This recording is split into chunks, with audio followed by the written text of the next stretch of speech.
بسم اللہ الرحمن الرحیم۔ السلام علیکم۔ امید کرتا ہوں کہ آپ سبھی خیریت سے ہوں گے۔ تو آج کی جو ویڈیو ہے وہ بڑی امپورٹنٹ ہے، ہر خاص و عام کے لیے ہے۔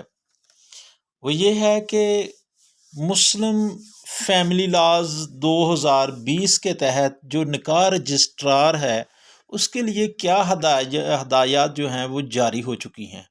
تو ان ہدایات کے بارے میں ہر خاص و عام کو پتہ ہونا چاہیے کہ نکاح رجسٹرار کو کون کون سی ایسی ہدایات ہیں جو دی گئی ہیں اور آپ کے علم میں ہونا بہت ضروری ہے۔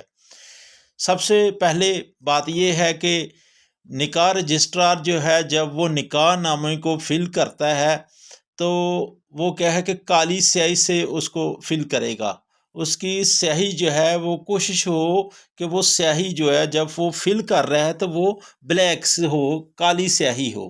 تو اس سے پہلے میں ایک چھوٹی سی بات یہ بتانا چاہتا ہوں کہ نکاح رجسٹرار کو بھی یہ علم میں ہونا چاہیے کہ اگر ایک نکاح رجسٹرار جو ہے، بعض کا آپ لوگوں نے دیکھا ہوگا کہ جو نکاح نامہ ہوتا ہے اس کے بہت سارے کالمز یا خالی چھوڑ دیے جاتے ہیں یا ان کو کاٹ دیا جاتا ہے۔ تو اس کے لیے بھی کوئی ایسی کیا معاملہ ہے کہ نکاح رجسٹرار کو کیا ایسے معاملات جو ہیں بھگتنا پڑتے ہیں، وہ یہ ہیں کہ نکاح رجسٹرار کو قید بھی ہو سکتی ہے اور جرمانہ بھی ہو سکتا ہے۔ اس لحاظ سے نکاح رجسٹرار کو چاہیے کہ کوئی بھی کالم جو ہے وہ اس کو خالی نہ چھوڑے یا اس کو کاٹے نہ۔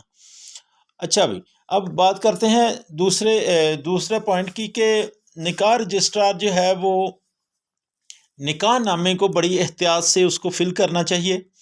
نکاح جو ہے وہ کسی بھی نکاح پر جو نکاح نامہ ہے اس کی کسی بھی پرت پر یا کسی بھی کالم کو جو ہے وہ کٹنگ نہیں کرنی چاہیے یا اوور رائٹنگ نہیں کرنی چاہیے۔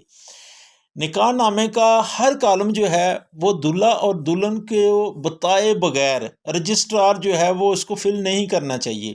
اس طرح اگر دلہا اور دلہن جو ہیں وہ موجود ہیں، ان کے سامنے ان کی ہدایات کے مطابق وہ اس کو پر کر رہا ہے اور بعد میں کوئی ایسی مسٹیک ہو جاتی ہے یا نقص آ جاتا ہے نکاح نامے میں، تو پھر وہ رجسٹرار جو ہے وہ ذمہ دار نہیں ہوگا، بلکہ وہ دلہا اور دلہن وہ ذمہ دار ہوں گے۔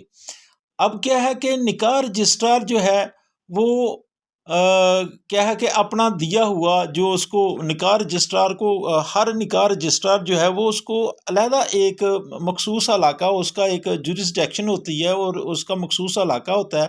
وہ جو علاقہ دیا جاتا ہے یا دیا گیا ہے اس سے باہر جو ہے اس کو نکاح نہیں کروانا چاہیے یا نہیں کرنا چاہیے۔ یہ بھی ہدایت کر دی گئی ہے 2020 میں مسلم فیملی لاز میں۔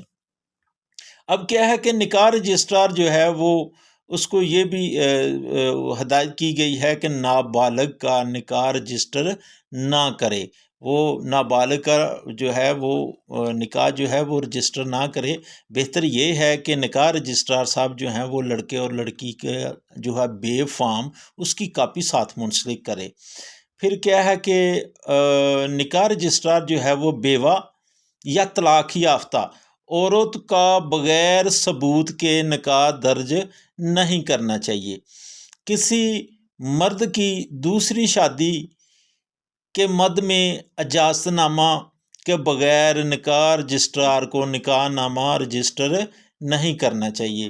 اب کیا ہے کہ نکاح رجسٹرار جو ہے وہ یہ جو نیکسٹ پوائنٹ ابھی میں بتانے لگا ہوں، یہ میں اپنے ویورز کو یہ بتاؤں کہ یہ بڑا امپورٹنٹ ہے اور آپ لوگوں کو اس کے بارے میں خصوصی طور پر علم ہونا چاہیے، کیونکہ یہ تو الحمدللہ مسلمان ہیں تو پتہ ہونا چاہیے کہ